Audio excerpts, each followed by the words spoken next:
fourth speaker, Mrs. MARGE BERE. Is correctly, your name is correctly spelled. Mrs. MARGE BERE have been working in the field of abortion rights and reproductive and sexual rights, health and rights in the United Kingdom and internationally since 1976. And she keep working as the book editor, as the author, as the advocate, as a speaker, guest lecturer in that field for many years until 1996 and 2001. She worked as first chairwoman of the Gender Advisory Panel, Department of Reproductive Health and Research, Special Program of Research Development and Research Training in Human Reproduction at WHO.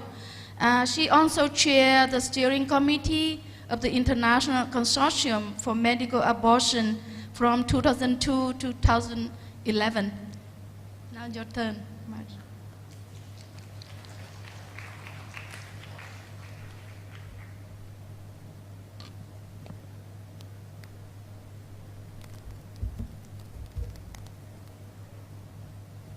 Thank you very much, and thank you to the conference organizers, and particularly Leah Shortino for inviting me here. It's a great pleasure to have come to Vietnam for this conference. I'm going to, my title is slightly different from the one that's in your program. I was supposed to talk about the justice system, but I felt that in the context of the other presentations and issues around abortion, that I should talk more about abortion law and policy, and partly to do also with the justice system.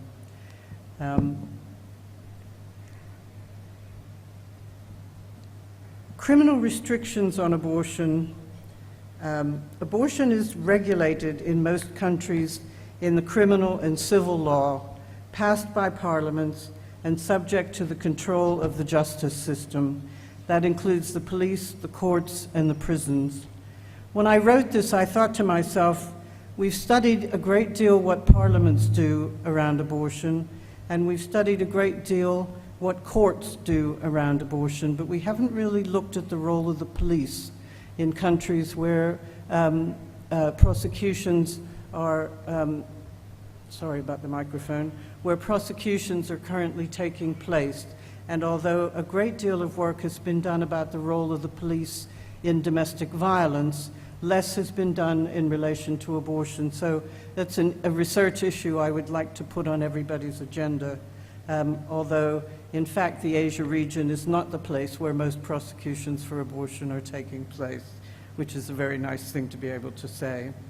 Other ways that abortion can be liberalized, restricted, or regulated, and my God, abortion is more restricted and regulated than almost any other activity in humanity that women are involved in. In national constitutions, it may be covered, and that happens in at least 20 countries that we know of. Supreme Court rulings have been handed down on abortion, for example, in the United States, Canada, Colombia, and Brazil. There have been Supreme Court judgments in case law and appeals, such as the cases in India over the last months that have been given so much publicity, to do both with children who've been sexually abused and had to go to court to get permission to have an abortion, and women who discovered they were carrying a serious fetal anomaly in a pregnancy and also had to go to court to get permission to have an abortion because in both cases they were beyond 20 weeks of pregnancy. And lastly, there are a myriad of regulations, issues around consent and age requirements, and on and on. So my role in life as the coordinator of the international campaign has become one of, partially, of trying to argue for the decriminalization of abortion. And decriminalizing means removing criminal sanctions against abortion, which is much easier said than done. It means not punishing anyone for providing a safe abortion, not punishing anyone for having an abortion, not involving the police in investigating or prosecuting safe abortion, not involving the courts in deciding whether to allow an abortion. And in a positive way, it means treating abortion like every other form of health care. And if, in fact, certain problems take place and somebody violates women's rights, using other existing laws to deal with any coercive, dangerous, or negligent practices. Now, there's a discussion to be had, I think, in the abortion rights movement that hasn't yet materialized in a good enough way. For many years, we've been calling for safe, legal abortion. That's been one of our main slogans. But legalizing abortion actually means keeping abortion in the law in some positive way by identifying the grounds on which it's allowed. On the other hand, that means it implies that there are some grounds where it isn't allowed. More recently, we've begun to call for decriminalization of abortion. And from my point of view, I think this is an important aspect of progress. But what's been happening is when you change terminology in a movement, you find that it's much easier to change for yourself and very difficult to get the other 7 billion people on the earth to change with you. So people have begun to use both terms interchangeably, thinking that they mean the same thing, when in fact they don't. And I think there's a serious conversation to be had amongst us what those differences actually are. Canada, in fact, is the only country to date that, through a Supreme Court decision in 1988, decriminalized abortion altogether. And it's thought, at least by Western researchers, that China has no legal restrictions on abortion and never has had. But I would appeal to our Chinese colleagues here, if that's actually a wrong perception, to let us know what the correct information is. This is a neat little graph. It shows that the main legal grounds for abortion in the laws of almost every country are only a list of 6 different issues. And as you go down that list from save the life through preserve the health, rape, fetal anomaly, economic or social reasons, and on request, you find that they cover more and more abortions. And in fact, the reason most women have an abortion is because they have an unwanted pregnancy. The rest of these grounds apply to smaller and smaller numbers as you go back up the list. And certainly as a country becomes healthier, the need to save women's lives by doing an abortion pretty much disappears. And the graph shows, if you see, you can make a line going parallel to the right, going down, that with each one of these grounds, and the dots are all countries, with each one of these grounds, if you add it to the law, you get fewer and fewer deaths from abortion until you get to abortion on request, where you see on the right-hand side there, almost all countries have no deaths from unsafe abortion. The other trouble with the law on abortion is that other laws actually interfere with it and complicate it even more. And I'll give you an example from Morocco because it's an unusual example. In the last couple of years, there's been public debate on the fact that a large number of women are dying from unsafe abortions. So the king actually issued a directive to reform the law to expand legal protections for women. Now, according to the Moroccan Family Planning Association, there's now a kind of national consensus that abortion within the first 3 months of pregnancy should be permitted if the woman's physical and mental health is at risk and in cases of rape, incest, or congenital malformation. However, they also said that unmarried women would probably be excluded from such a law because it is illegal in Morocco to have sex outside marriage. And that's an interesting way that other laws can impinge and make things even more difficult. And of course, as we all know very well in Asia, laws related to sex determination and selection have been passed in India, Vietnam, China, and South Korea on and off in the past few decades, affecting particularly access to second trimester abortion.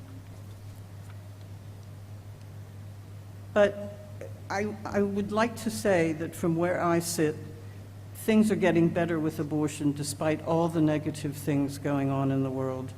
In recent decades, a combination of sustained campaigning by women, by NGOs, with support from human rights bodies and all sorts of professionals involved in the field, health workers, legal experts.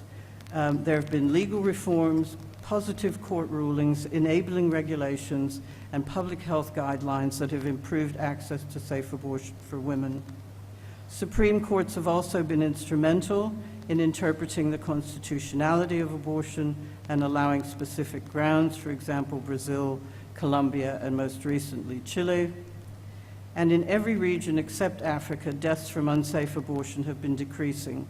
And one of the reasons, other reasons, apart from law change and so on, that is happening, is that women are taking safe abortion into their own hands with medical abortion pills. I'm not going to read this whole slide out to you. It's a bunch of percentages of numbers of countries where abortion is legal on the different grounds I showed you earlier. I think it's most important to say two things about these figures. First of all, abortion is legally permitted to save the life of the woman, thank you everybody, in 98% of the world's countries. And one of the few countries left where that was not the case, Chile, finally changed their law this year. So there are only, I think, 5 or 6 countries left to take that step.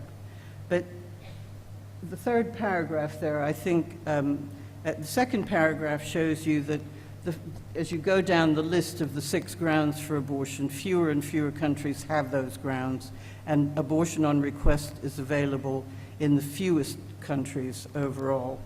And the second thing that this third paragraph tells you is that abortion is permitted on request in the first trimester of pregnancy in 65% of developed countries, but only 14% of developing countries. And for economic and social reasons in 75% of developed countries, but only 19% of developing countries. So the implication there is that the global north is doing better on this issue than the global south, and I'm sure we all understand what the reasons are for that. Mainly because I think a lot of these campaigns that we're involved in have been around much longer in the global north. And of course the global north imposed illegal abortion on the global south through colonialism, so there's a lot of history involved there.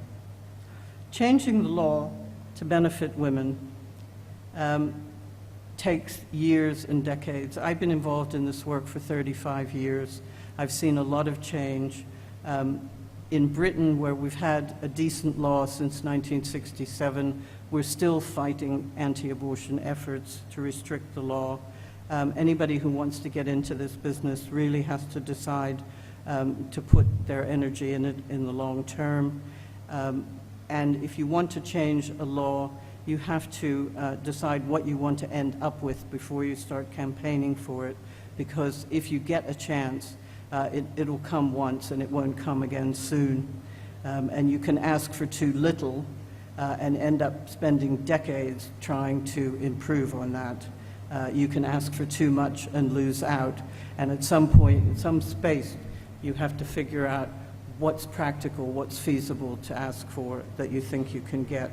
And the more allies you have, basically, the better. Trends in 2017, one of the privileges of my work at the moment is to be able to read about what's happening to abortion all over the world and share it twice a week. And some of the trends that we've seen this year in terms of abortion is that we found that women are in the streets marching for abortion rights somewhere every month this year and fighting for all sorts of other aspects of abortion law reform. Every month we have reported that at least one government or court has taken steps towards progressive law reform, or at least a national leader has spoken out in favor of law reform. And thirdly, every month a UN human rights body or a special rapporteur has advised a country or the whole world to make abortion safe and permit it on a wider range of grounds. None of them has yet called for abortion on request, but ironically, they do call for abortion to be decriminalized. That's also a very interesting picture there. And they have discussed abortion in terms of the right to life and health, in terms of gender equity, and in terms of ending violence and even torture of women. Okay. I'm sure I'm going over my 15 minutes, but I won't be too much longer. I wanted to bring up two issues that happened this year. One, which I think was among the most appalling series of events that I have ever seen in India, cases of sexual abuse of girls who get pregnant as young as age 10. And when they started to hit the newspapers in India, then they started to come more stories would come into the newspapers. And then these cases would go to courts in various parts of the country, and some judges would allow abortions and others would not. And because there are children involved, their pregnancy is not identified until quite late, and then they have to go to court because they're beyond 20 weeks. And those cases, I think, the situation has been partially resolved, but it's not clear yet. I mean, the country needs to reform the law around this issue and is likely to have a great deal of difficulty doing so, given the circumstances. A very nice story and an unexpected one, including for the women involved in this photograph, is that in South Korea last year, when we were calling in the campaign for solidarity with Poland, where they were threatened with a total ban on abortion, a group of young women in South Korea decided to do a solidarity campaign and organize a protest. And they dressed, in Poland they called it a black protest, and everybody dressed in black. And in South Korea they did the same. And this year, during the course of this year, they formed a joint action for reproductive justice network, and got a whole lot of different groups joined up. And for the 28th of September this year, they put a petition out for signatures calling on the President of South Korea to engage in abortion law reform. And the President had said that any petition received with more than 200,000 signatures would be considered. So they, to their own great surprise, they got 235,000 signatures with almost no difficulty, which I have to say, having tried to get signatures on a petition for years, is quite an accomplishment. And they were quite amazed at the passion with which a lot of people actually signed that petition. They handed it in to the President and were happy to be told that the content of the petition would be considered. I just want to close by mentioning the 28th of September. It's International Safe Abortion Day. It has been celebrated as an International Day of Action since 1990, primarily in Latin America up until the last 5 or 6 years, when it was internationalized by the Women's Global Network for Reproductive Rights, and the campaign has also taken it on as an important day to promote each year. This year we adopted the SDG logo, which you see up on the screen. We changed the colors into our own colors, but we also adopted the hashtag, leaving no one behind, because we wanted to make the statement to our leaders that the right to safe abortion is an essential part of sustainable development for women. I'll do a 2-second plug for the campaign. It's 5 years old this year. We invite you to join us, those of you who are working on abortion, and at least once a year on the 28th of September to do something to celebrate the day.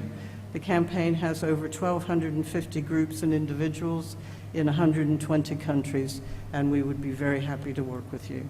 Thank you very much indeed.